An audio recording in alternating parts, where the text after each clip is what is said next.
আজকে আমি তৈরি করব দারুণ স্বাদের আলু সোয়াবিনের দো পেঁয়াজা। যারা সোয়াবিন খেতে ভালোবাসো না তারা অবশ্যই এটা তৈরি করে দেখবে বাড়িতে একবার, খেতে খুব ভালো লাগবে। চলো পুরো ভিডিওটা দেখতে থাকো, আশা করছি ভালো লাগবে।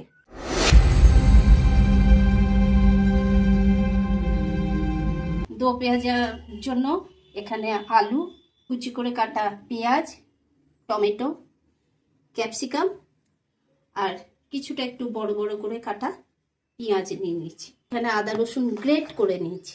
একটা সোয়াবিনের প্যাকেট, এতে দেব একটা তেজপাতা, 3টে এলাচ, কিছুটা দারচিনি আর 2টো লবঙ্গ। এটা আমি ফোড়নে দেব। কিছুটা নুন, হলুদ, এখানে জিরে গুঁড়ো, ধনে গুঁড়ো, লঙ্কা গুঁড়ো। চলো শুরু করি। কড়াইয়ে কিছুটা জল দিয়ে দিচ্ছি, কিছুটা নুন দিয়ে দিলাম। জলটা ভালো করে গরম হয়ে গেছে, এবার সোয়াবিন কটা দিয়ে দেব। সোয়াবিনগুলো ডাবল হয়ে গেছে ফুলে, এবার আমি নামিয়ে নেব। সোয়াবিনটা একটু ঠান্ডা জল দিয়ে নিচ্ছি।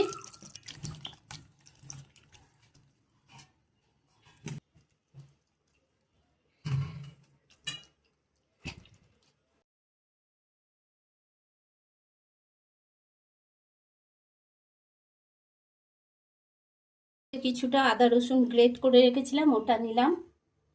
একটু হলুদ গুঁড়ো, জিরে গুঁড়ো, ধনে গুঁড়ো, একটু লঙ্কা গুঁড়ো, নুন আর একটু বেসন নেব, খুব সামান্য।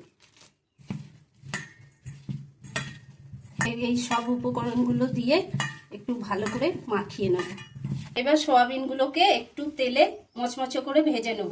তার জন্য একটু তেল দিয়ে দিলাম কড়াই। তেলে দিয়ে দিচ্ছি কিছুটা সোয়াবিন, একবারে সব দেবো না, অর্ধেক অর্ধেক করে দেব।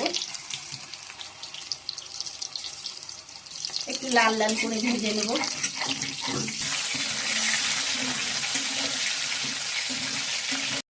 সোয়াবিনগুলো এবার তুলে নেব আর অর্ধেকগুলো দিয়ে এবার ভালো করে ভেজে নেব। সোয়াবিনগুলো ভাজা হয়ে গেছে, নামিয়ে নিলাম। এবার কড়াইয়ে আলুটা একটু ভেজে নেব। একটু নুন, একটু হলুদ দিয়ে একটু ভেজে নেব, ঢেকে দিই। আলুগুলো ভাজা হয়ে গেছে, এবার নামিয়ে নিয়েছি। কড়াইয়ে কিছুটা তেল দিয়ে আর কটা লঙ্কা কুচি দিয়ে দেবো। হয়ে গেছে পেঁয়াজ ক্যাপসিকামটা, এবার তুলে দিই। এবার কড়াইয়ে একটা তেজপাতা, 3টে এলাচ আর 2টো লবঙ্গ ফোড়নে দিয়ে দিলাম। ফোড়নটা থেকে একটু ভালো সেন্ট আসা না পর্যন্ত একটু নেড়ে নিই। এরপরে দিয়ে দিলাম পেঁয়াজ কুচি।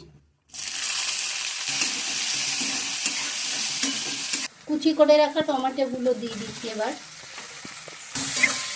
নুন দেবো সামান্য, যাতে টমেটোগুলো একটু ভালো করে নরম হয়ে যায়।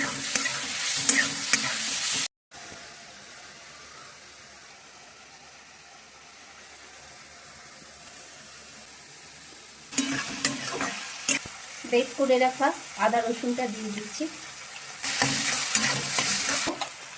লঙ্কা গুঁড়ো, জিরে গুঁড়ো, ধনে গুঁড়ো, হলুদ গুঁড়ো আর কিছুটা নুন, কাঁচা লঙ্কা দিলাম। জল দিয়ে ভালো করে মশলাটা কষিয়ে নেব।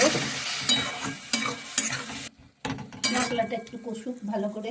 এবার আলুগুলো দিয়ে একটু মশলার সাথে কষাই।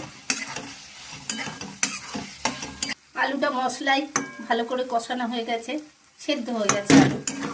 এবার সয়াবিনটা দিয়ে একটু কষিয়ে নেব। অল্প সামান্য একটু জল দিয়ে দিলাম, চিনি দিয়ে দেবো, একটু ঢাকা দিয়ে দিই। এবার ভেজে রাখা পেঁয়াজ, ক্যাপসিকাম আর কাঁচা লঙ্কা দিয়ে দিলাম।